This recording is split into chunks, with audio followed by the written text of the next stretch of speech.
So the more complex way is that she's thinking, well, what's the thought that's bothering me? What's the thought behind my anxiety? Well, I'm afraid he'll get hurt or even killed. What's the thought style? Catastrophizing. So she finds the antidote by looking in the back of the book. Well, what do I do for catastrophizing? I determine the likelihood that my thought will come true. And then she comes up with a new thought. There's less than a 5% chance he'll get hurt. That's much better, and it's believable.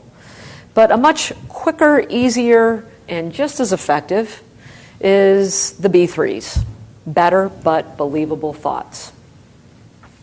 B3s are simple, yet they're effective, and it's catchy. So it's pragmatic. Clients love these. And for those of you who work with children, this is a really great way to do cognitive therapy with children.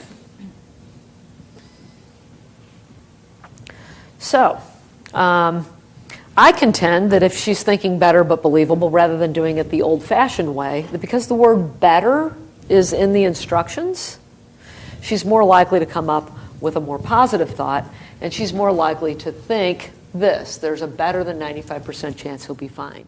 And I'd like for you to say out loud, and notice how it feels, there's less than a 5% chance he'll get hurt or she'll get hurt. Go ahead and say it out loud. And now say it in this direction. There's a better than 95% chance he'll be fine. Okay. Almost everyone agrees this feels better. It is equally believable, and it is statistically identical. But this is better because it says there's a better than 95% chance he'll be fine. The other one still says he'll get hurt.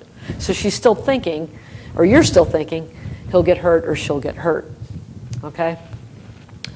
And I believe, too, that a lot of people just feel anxious about something, and they may not have identified the exact sentence. So that's another advantage of this, is that we don't have to exactly identify what the exact thought is. We can go straight to the better but believable thought, even if we're not aware of exactly what that anxious thought is. Now, I love this because it's simple. We can do this on the fly. Clients can do this on the fly. They're feeling anxious about something at a cocktail party, they can do a B3. They feel anxious while they're in traffic, they can do a B3. They feel anxious about their to-do list, they can do a B3 without having to sit down and write stuff down. However, I've found this technique really useful when people have a persistent worry, or they come in to see you and they're very distressed.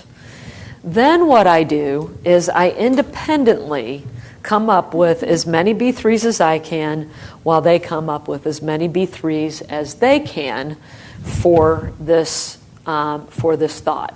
Okay, and so that's why and then we put them together. And the reason that we work independently first is the creativity experts show us that no matter what kind of list we're coming up with, that we come up with a better, more complete list if we work independently and put the thoughts together than if we work together from the start. So I'd like for all of you and you at home to come up with a list of as many B3s as you can, all right?